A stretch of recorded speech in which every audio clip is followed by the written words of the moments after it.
হঠাৎ করে যদি কারো হাঁটু ব্যথা হয় তাহলে করণীয়টা কি? হঠাৎ করে যাদের হাঁটু ব্যথা বা হঠাৎ করে ব্যথা পাচ্ছেন তাদের ক্ষেত্রে দেখা যায় ঘাবড়িয়ে যান বিষয়টা।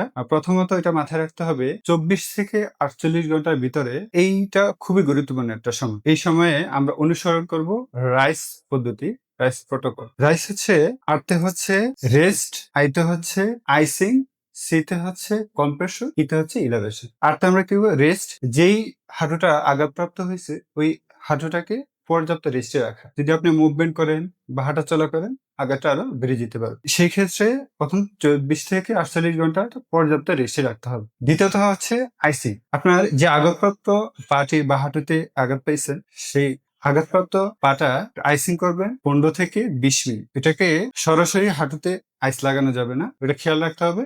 অনেক সময় আইস বেশি লাগলে বার্ন হয়ে যেতে পারে, সেক্ষেত্রে খেয়াল রাখবেন একটু আইসটা একটু র্যাপিং করে দেওয়া, টিস্যু অথবা গামছা দিয়ে পেঁচে আঘাতপ্রাপ্ত জায়গাটাতে লাগাতে পারে। তখন দেখবেন আস্তে আস্তে ফুলাটাও কমে যেতে পারে, তখন ব্যথাটাও আস্তে আস্তে কমে আসবে। তৃতীয়ত হচ্ছে কম্প্রেশন।